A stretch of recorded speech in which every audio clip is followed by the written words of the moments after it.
recherche. Andigion Germanie, AEG. Université du processus de perfection.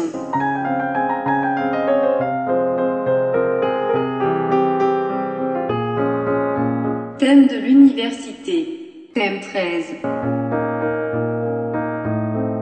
Réincarnation ou méthode ascendante. Première partie. Du point de vue du processus de l'université de la perfection, le processus de maturation mentale est considéré comme un processus très graduel et très long. Dans cette vision du monde, dès le début de la création, après être passé par les premières étapes de préparation à la première vie terrestre, l'âme céleste doit faire l'expérience du nombre de milliers de vies terrestres, alors que la somme des deux vies est de 100 ans. Ainsi, chaque âme dispose en moyenne de 50 000 années terrestres pour achever le processus de perfection. Ce qui ressort de la première analyse est le fait que la patience est un attribut essentiel de Dieu, car sinon, une âme n'aurait pas assez de temps pour acquérir les connaissances et l'expérience nécessaires concernant le processus de maturation de l'âme selon la méthode des tâtonnements et pour acquérir enfin sa perfection. Elle ne serait donc pas en mesure de connaître Dieu et de progresser vers sa volonté. Une âme jeune et immature ne connaît pas encore son nafs, ego, et ne peut donc pas encore le contrôler. C'est pourquoi les attractions du monde matériel les attirent. Par conséquent, elle s'écarte du droit chemin. Les 50 000 années terrestres que Dieu a mises à notre disposition à tous de nos jeunes aiment la possibilité d'expérimenter, calmement et très lentement, au cours du temps et au cours de vies successives, toutes sortes de situations agréables et désagréables, et d'apprendre à se comporter correctement dans chaque situation, selon la méthode du tâtonnement. De plus, au cours de ces 50 000 années terrestres, les âmes reconnaissent que les privilèges du monde matériel ne répondent pas à leurs besoins. Sur le chemin de la perfection et pendant la vie terrestre et l'au-delà, chaque âme doit intérioriser 1000 mondes spirituels, c'est-à-dire des étapes d'âme, et finalement atteindre 40 000 positions. Rang spirituel. Chaque monde spirituel, étape peut être comparé à un semestre universitaire, au cours duquel chaque étudiant doit passer un certain nombre d'unités comparables au même grade spirituel. Au cours de ce processus, chaque personne découvrira un jour que sa demeure n'est pas sur Terre mais dans un autre endroit et qu'elle doit se diriger dans la bonne direction pour atteindre son objectif principal.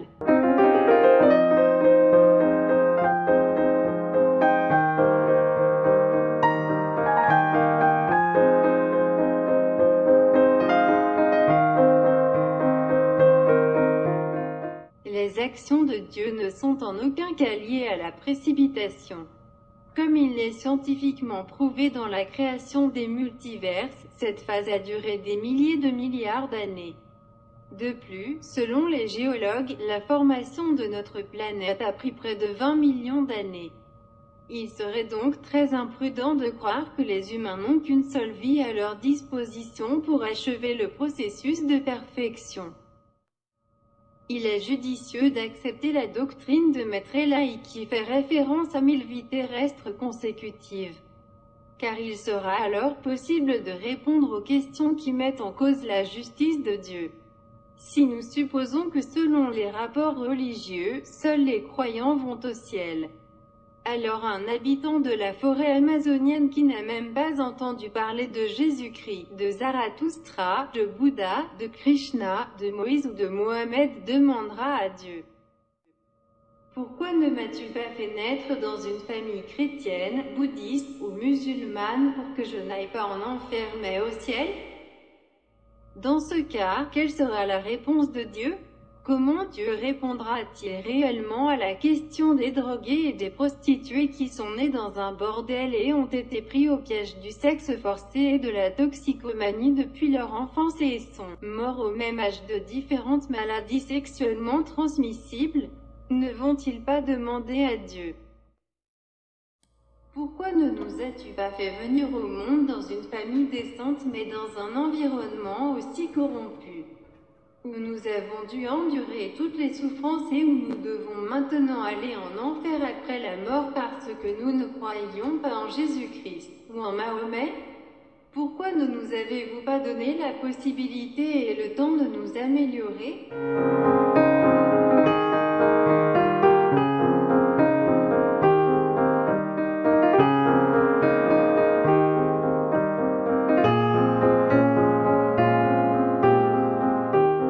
Alors, quelle peut vraiment être la réponse de Dieu?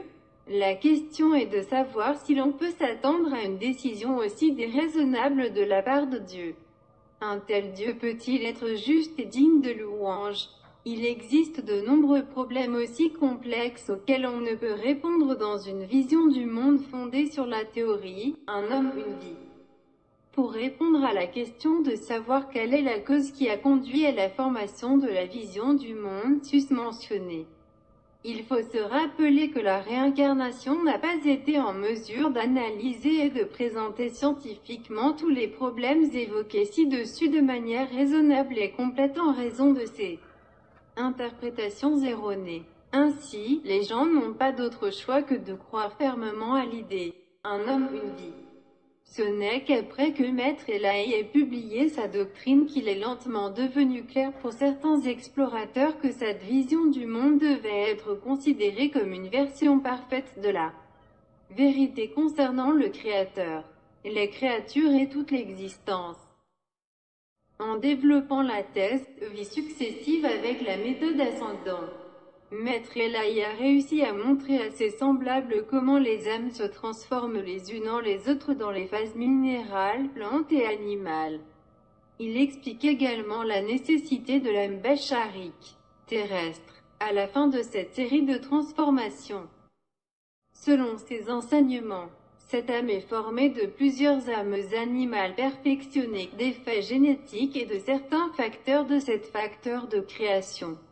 Dans ses interprétations, il explique le cours ascendant de la croissance mentale et son début, les étapes intermédiaires et la fin, et le temps alloué à ce processus.